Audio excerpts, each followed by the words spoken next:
with all of you. Good times, good times. Pouring some unnamed orange beverage. We're all here. We're going to have a nice, interesting chat.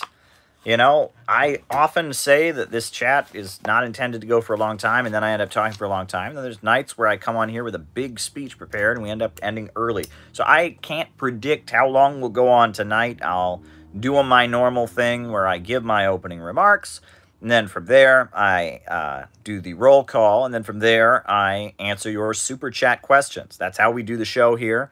That's how we do it every time. We're doing a lot of late night shows lately, which that's, you know, it's starting to feel summer-ish. I mean, it's spring technically, but that's kind of a summer thing, right? Being up late at night. So maybe that's what's going on here.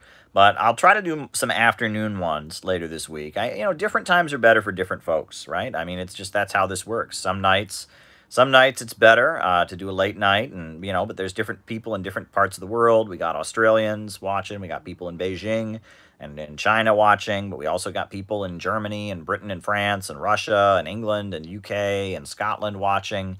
So, you know, Ireland. So, you know, it's you know, different times work better for everybody, right? And who knows? So, there you go. You know, there you go. Yeah. So, yeah, that's the way we'll do things. Be sure to hit the like button. Be sure to hit the subscribe button. Be sure to hit the notifications bell. You know, we always want people to get their updates so that they become part of this. And post this on Facebook, post this on Twitter, post this on Reddit. Make this a great Saturday evening conversation. The more people here, the more fun we have. So, yeah, I will, in one quick moment, jump right into my opening remarks. But before I do that, I want to remind everyone to tune in a week from tomorrow, because we're having yet another Center for Political Innovation web conference, and it'll be a week from tomorrow. I believe, yes, a week from tomorrow.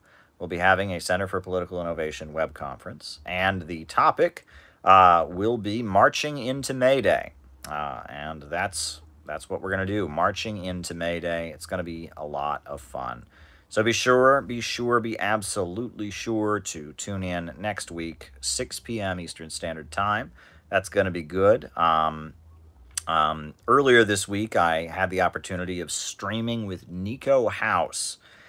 Nico House, he put it on his Rockfin, and I'm hoping that soon it'll be up on this channel. It was a great conversation I had with the folks at Nico House. It wasn't the folks, it was one guy. It's with Nico House, and we had a chat. Navalny, all right, so that's the first super chat there. We got Navalny. I'll talk about Navalny. Yeah, so with no further ado,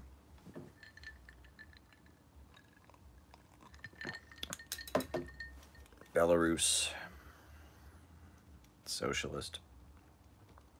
With no further ado, I'll jump right into my opening remarks. Folks, on April 9th, Friday, the country lost a very great individual. Very great individual, Upton Sinclair. And that individual was named Ramsey Clark. Ramsey Clark was the U.S. Attorney General in the administration of Lyndon Johnson. And he fought with the FBI. And he came from a family. You know, his father was an Attorney General. He was from Texas.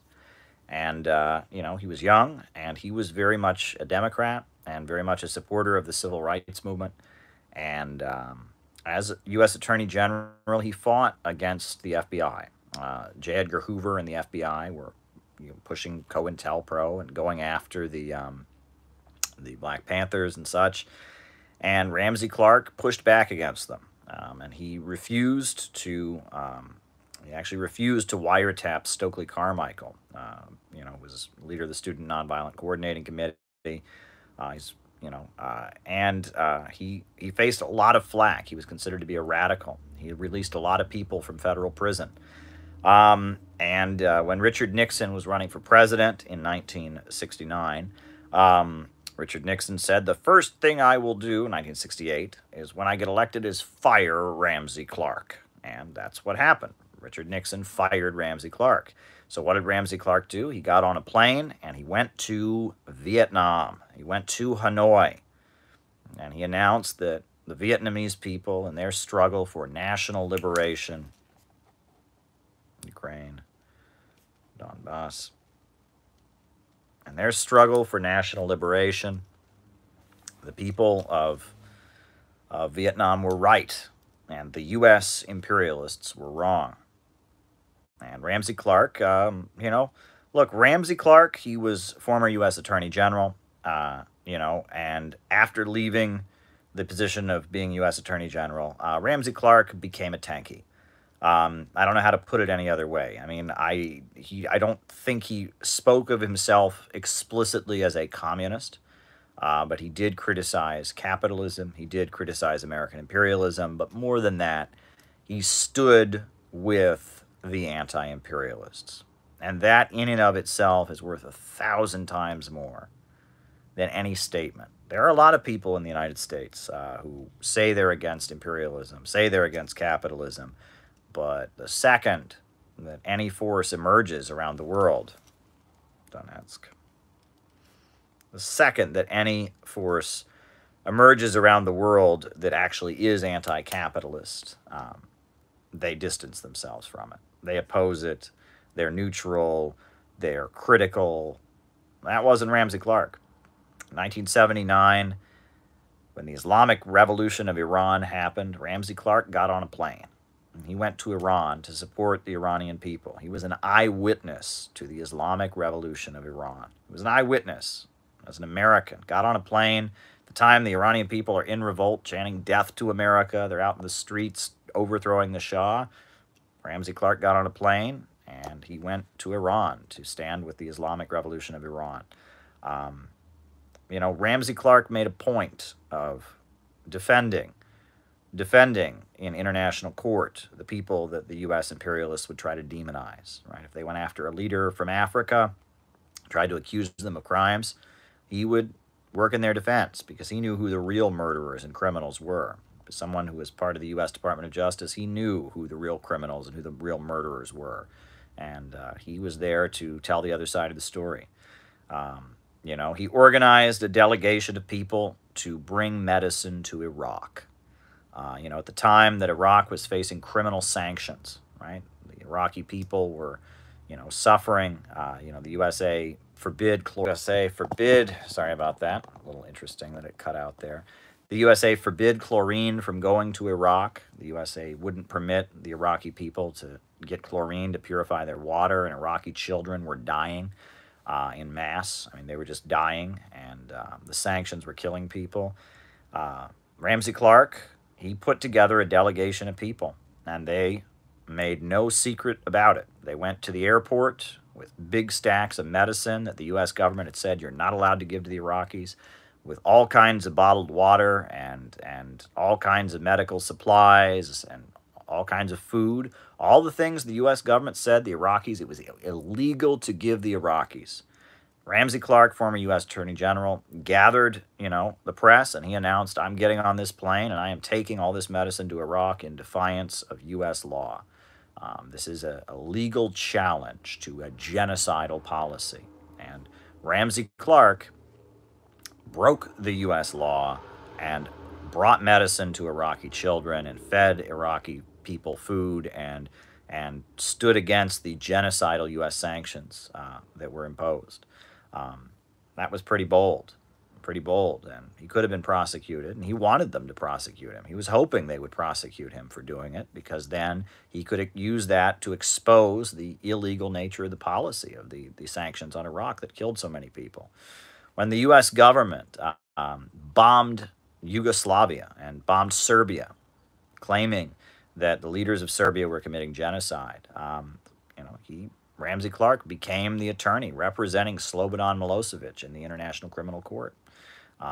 and exposing that the real genocide was the United States that had armed the Kosovo Liberation Army and fomented civil war, and that yes, there may have been atrocities in that war, no doubt, but the claim that the leaders of Yugoslavia, the leaders of Serbia were genocidal, that was simply not accurate. And after Milosevic died, later the UN confirmed that that was actually correct. That yes, yeah, the idea that the government of Serbia was guilty of crimes, on the scale of the Nazis or something, was absurd. Ramsey Clark, he went on to become the attorney for Saddam Hussein, right? When the USA invaded Iraq, and staged a sham trial. You illegally invade a country with no legal grounds whatsoever. You overthrow the government. You then arrest the leader, and they put on a sham trial. And Ramsey Clark was the lawyer for Saddam Hussein, right?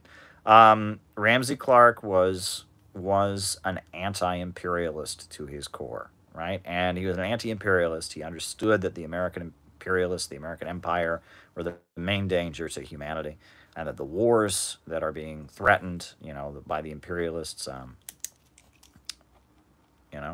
a big danger. He was very afraid of nuclear weapons, and he was very much into enforcing international law when it came to U.S. leaders. And Ramsey Clark was a real hero. He pushed for the impeachment of George W. Bush. He was a real hero. And it is something I'm very proud of, that I did have the ability to interact with Ramsey Clark. I did work for the International Action Center. I was a member of the Workers' World Party, and the Workers' World Party was very key in setting up Ramsey Clark's anti-imperialist, nonprofit, anti-war, anti-capitalist organization. Ramsey Clark was the director of the International Action Center, an anti-war, anti-capitalist, anti-imperialist, organization. And, I did work for the International Action Center. And so I did interact with Ramsey Clark on a number of occasions. I'm trying to, remember some of the interactions I had. I do remember that one thing I ended up doing a lot was delivering food to Ramsey Clark's house. And what that was about was that Ramsey Clark spoke up about Syria, and he spoke up about how the U.S. government was arming terrorists. This was about 2013. And so a lot of Syrian Americans really agreed with him. So as a gesture of kindness, they would send food to Ramsey Clark. So they didn't know his home address. They did know where the office of the International Action Center was. So one day we would just be at the office, and suddenly there would just be boxes and boxes and boxes of Syrian food delivered at the office. So I would deliver some of it, and I got to eat some of it as well. And I would take it a few blocks over and deliver that Syrian food to Ramsey Clark's apartment. Bring it to him. He had a daughter who he lived with, who was disabled, and he took care of her in his old age. He took care of his disabled daughter, and he lived with her in his apartment. And I would go over, and the doorman would meet me there, and I would say, "I'm Caleb. I'm here to see Ramsey Clark." And the doorman would say, "Oh, very good," and would escort me into the elevator. And I would come up there with a big box of Syrian food, and there would be Ramsey Clark at the door, and he'd be there, and he's a tall man, but he was old and kind of hunched over, and he'd say, "Thank you very much, thank you." What else? I do remember we put together an 80th birthday celebration for Ramsey Clark on his 80th birthday. We had an international, like a gala, and there were a lot of foreign diplomats there. Ralph Nader was there, the ambassadors of Iran, the ambassadors of Syria, the ambassadors of North Korea, the UN representatives of almost every anti-imperialist country were there to honor Ramsey Clark. At Riverside Church, we put together this gala to honor Ramsey Clark. And I do remember that it was kind of funny because I was in my early 20s, and almost everyone there was 40, 50 years old. So I ended up, it's kind of funny, I ended up at kind of a kid's table at this international gala for Ramsey Clark. It was kind of funny, but because I was in my mid-20s, Ramsey Clark's granddaughters, who were teenagers at the time, they were seated with me. And me and a couple of, the young activists in the International Action Center. So I actually spent an evening having a meal sitting across from Ramsey Clark's granddaughters. And that was quite an interesting experience. I mean, imagine having your grandfather be the anti-imperialist former U.S. Attorney General who represented Milosevic and Saddam Hussein, who violated U.S. law to bring medicine to Iraqi children. It was quite an interesting experience to meet his two granddaughters. I don't know where they are now, and I don't even know if they remember me, but I did have a pleasant evening sitting across from them and engaging with them about what their life is like. They're certainly from a different strata of U.S. society than I am, and that's one of the good things is being able to meet people from different strata of U.S. society. Ramsey Clark was very principled, very, very principled. Michael Brooks, very, very principled. What's interesting is, he would work with a lot of different anti-imperialists. He worked with the Workers' World Party and the International Action Center. You know, but he was also he made a point of working. He worked with Lyndon LaRouche, also Lyndon LaRouche, the pro-China, pro-Russia, anti-imperialist, former Trotskyite, now rejects Marxism. He worked with them, and he represented Lyndon LaRouche when Lyndon LaRouche was put in prison on a frame-up for tax fraud or something like that, or credit card fraud, or, it was like a frame-up. They imprisoned Lyndon LaRouche because of his, mainly it was probably he was targeted because of his ties to Saddam Hussein, his ties to Ba'athist Arab socialism, and his anti-war positions, his anti-war activism. And so when Lyndon LaRouche was put in prison, Ramsey Clark represented him. One thing that is interesting about that is that Lyndon LaRouche and Ramsey Clark were enemies at one point. At one point, you can watch videos of Lyndon LaRouche from the late 70s, just ranting against Ramsey Clark. And he I guess Lyndon LaRouche at that point believed that Ramsey Clark was at the center of some kind of international communist conspiracy or something like that. But it didn't matter, right? Lyndon LaRouche, when the U.S. government came after Lyndon LaRouche, they didn't come after him because of the bad things he'd said about Ramsey Clark. And Lyndon LaRouche in the 70s, he had said some really nasty things about Ramsey Clark. Had said Ramsey Clark was a traitor to the country and all kinds of stuff. I mean, and the LaRouche people had gone after Ramsey Clark quite a bit, but it didn't matter. Didn't matter. All right, writing it down. Didn't matter. When the U.S. government came after Ramsey Clark and came after Lyndon LaRouche, Ramsey Clark represented him. And that's how principled he was. That's how principled he was. It didn't matter that the LaRouche people had said all these negative things and tried to destroy his reputation. It didn't matter. He knew that the U.S. government had gone after Lyndon LaRouche because of his anti-imperialist positions. And so he stepped up and defended him and became friends with Lyndon LaRouche, during the time he defended him. Didn't agree with him politically. He didn't agree with the Workers' World Party politically. He had his own views. He was an anti-imperialist, but, he was friendly with different people. He was friendly with different people. He had been friendly with the former president of Pakistan, the socialist leader Bhutto. Decline of labor unions. He had been friendly with many, many important figures around the world. Ramsey Clark was a dynamic individual. The thumbnail for this video tonight is actually a time that I spoke at an event, a panel about Syria that Ramsey Clark, was the leader of. I was able to speak at it, and I actually gave a very short presentation where I said I put forward my four-word peace plan for Syria, and it was cut off the money. But Ramsey Clark, he had a way of just being very, very, very, very to the point and kind of humorous. He had a sense of humor. One thing I remember, I will never forget. All right, debtors, rather than workers. One thing that I remember about Ramsey Clark, that I thought was kind of amusing was I interviewed him for Press TV. when I was working, I was doing journalism for Press TV. I was able, of course, to interview him because he was somebody I met. So I went to his apartment, and we set up 2 different cameras, and we set up lighting, big lights, and we set up in his living room in his apartment this really fancy equipment. We sat there, and I had all these very, very carefully thought out questions.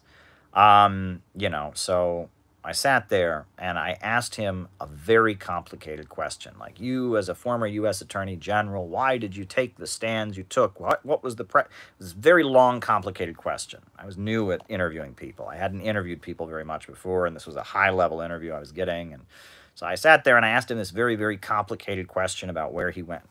And he sat there, I remember this, Ramsey Clark sat there and he said, I'm against war.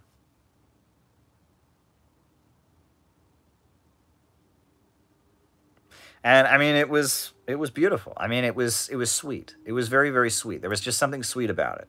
I hope I don't start crying, but it was just, he was just a very genuine person. He was just a very, very genuine person.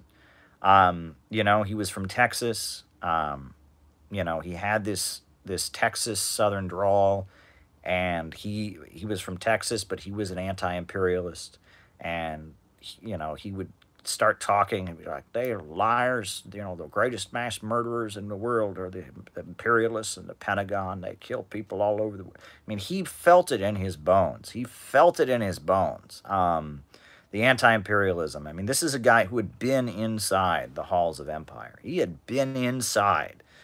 He had been in the halls. He had sat in the same room as Richard Nixon. He had sat in the same room as Lyndon Johnson. He had sat in the same room as the people who eventually murdered Dr. Martin Luther King Jr. He had fought with J. Edgar Hoover. He knew how evil the American capitalists and imperialists really are. I mean, he knew in his bones. He saw that evil up close, and he made a moral choice, a moral decision that he wasn't going to be part of it, and that. You have to think, right? I mean, it's one thing, I'm a guy from Ohio, and I've traveled to international conferences. I give speeches here and there, and I get worried about government repression, right? They say they believe in free speech and all of that. We know that's not the case. We know what they did to Fred Hampton, and we know what they've done to labor leaders and different voices. We know what they're doing to Assange right now. So, I get worried. I'm just on here rambling. I'm a kid from Ohio, and I was an activist, and I'm a journalist, and I just do my thing. But this is a guy he knew where the bodies were buried. You know what I mean? This guy had been in the same room. He was part of that clique, right? I mean, he sat behind closed doors, and he was part of their evil empire. And he made the decision to jump ship and to join the anti-imperialist camp. He made the decision to join the other side. And that was a huge risk. I mean, I don't know if they ever tried to kill Ramsey Clark. I don't know if they ever did. I wouldn't put it past him.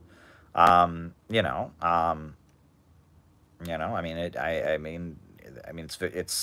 he was somebody who had been on the inside of it. And that was the thing. And why did he do what he did? And this is the most important thing to remember is, 1968, the year when Ramsey Clark was pushed out, of the U.S. Attorney General's office, it looked like the communists were going to win the Cold War at that point. It looked like the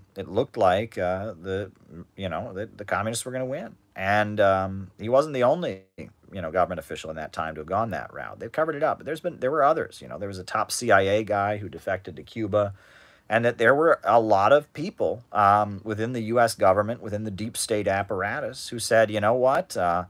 The communists are right, the American imperialists are wrong, and did what Ramsey Clark did. He was not the only one to do that. And they did it because they could see clearly the other side was going to win. The other side was right. It was raising people out of poverty, and the USA had nuclear weapons and was determined to just never let socialism emerge as an alternative to capitalism. Based on that, there were layers with it. There were a number of people within the American power structure who came to the conclusion that he came to, right?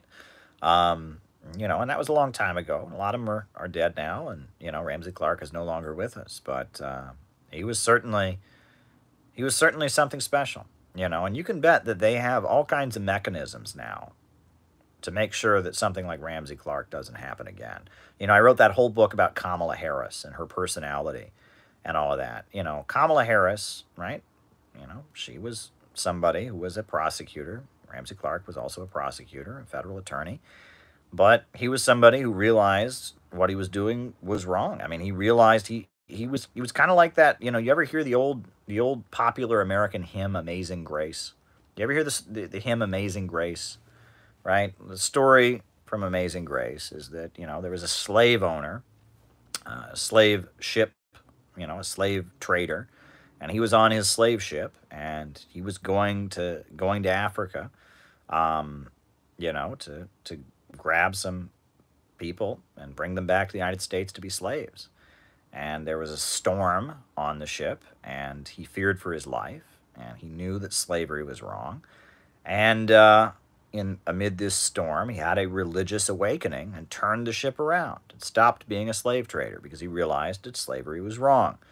That's Ramsey Clark. You know, I mean, he was the U.S. Attorney General. He was in charge of the U.S. Department of Justice. He was in charge of the FBI that was wiretapping you know, the civil rights movement and doing COINTELPRO. He was in charge of the U.S. federal prison apparatus where lives are destroyed, and he, you know, he realized what was wrong, and he started doing everything he could from within to harm it, and letting people out of prison in big numbers, letting people out of prison, just releasing people out of prison.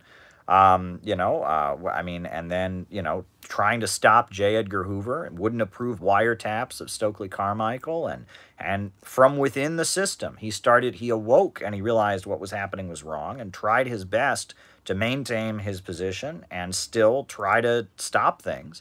And then, you know, they caught on to him pretty quickly. And Nixon said, the first thing I will do is fire Ramsey Clark. He fired Ramsey Clark, and so he said, all right. And then the first thing he did is he got on that plane and he went to Vietnam.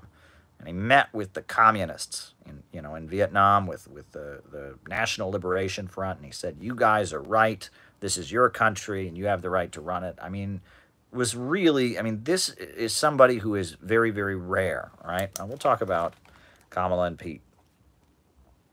Kamala.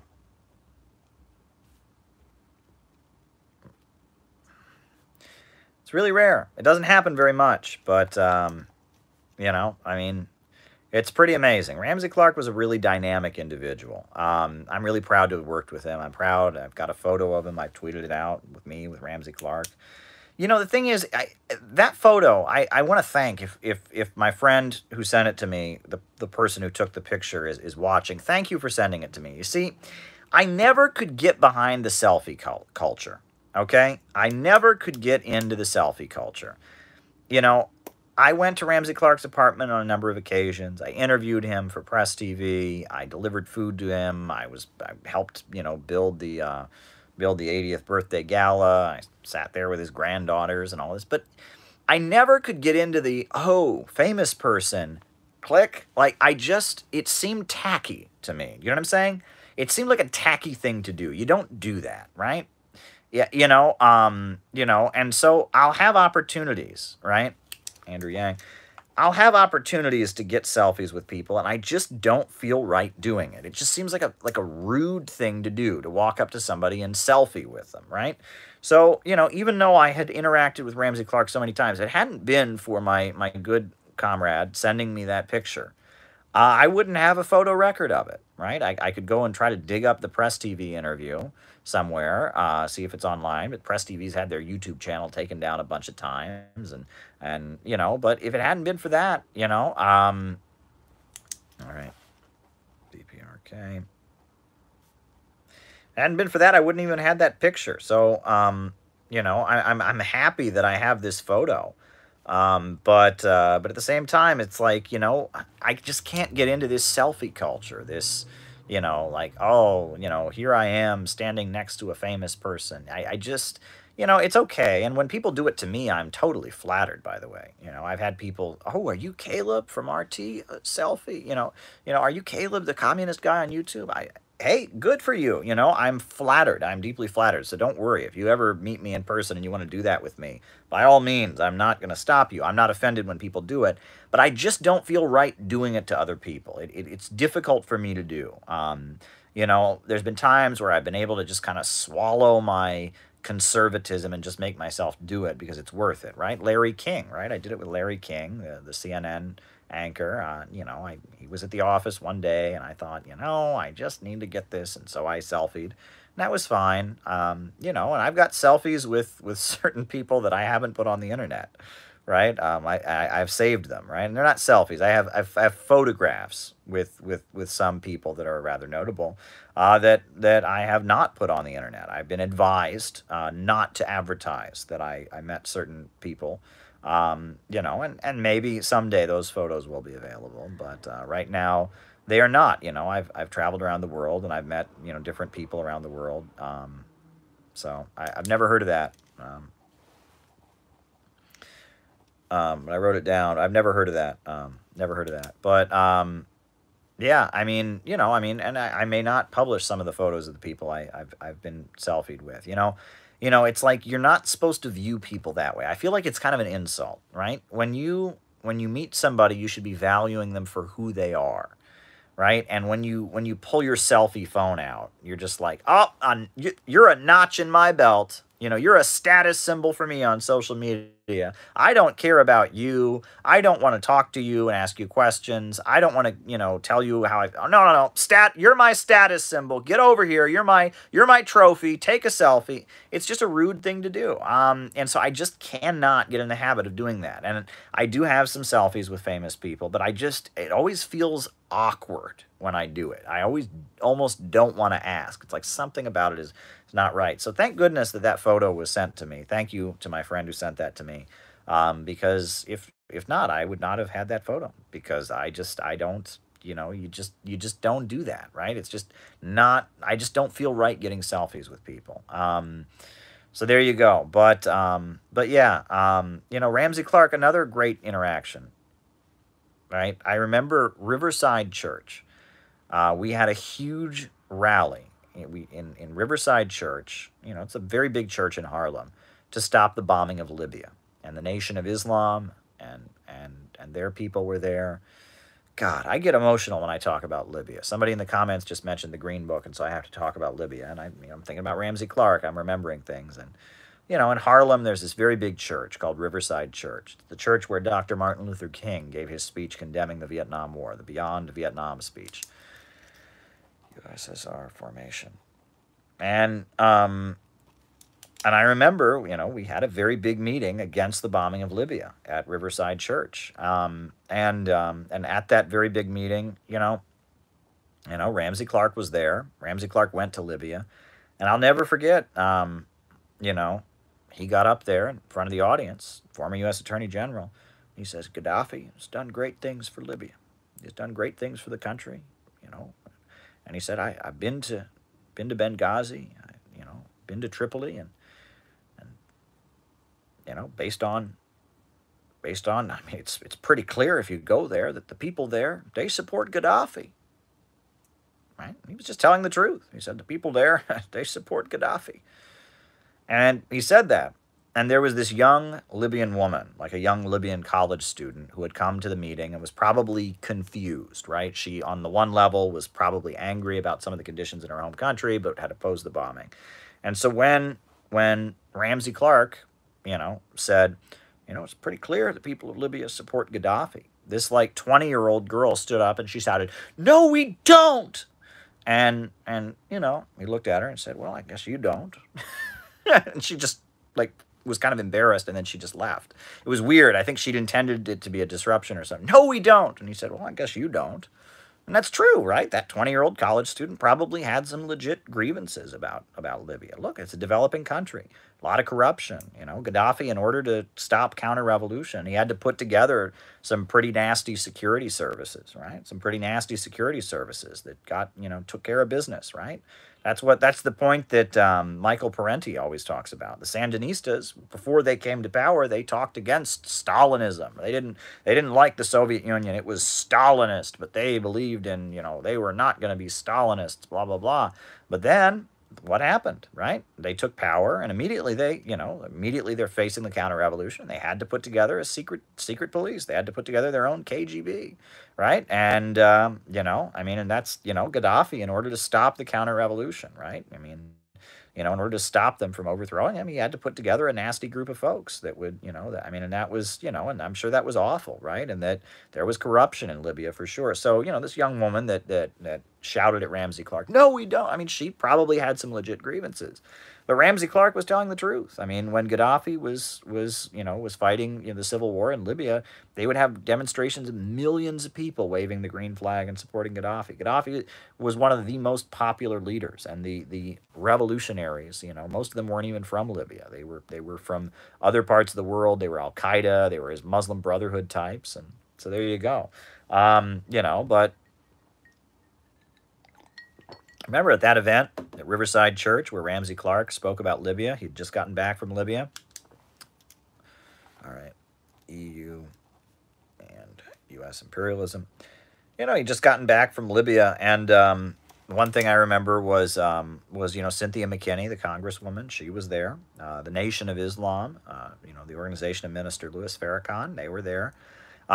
You know, and all the Trotskyites were not there.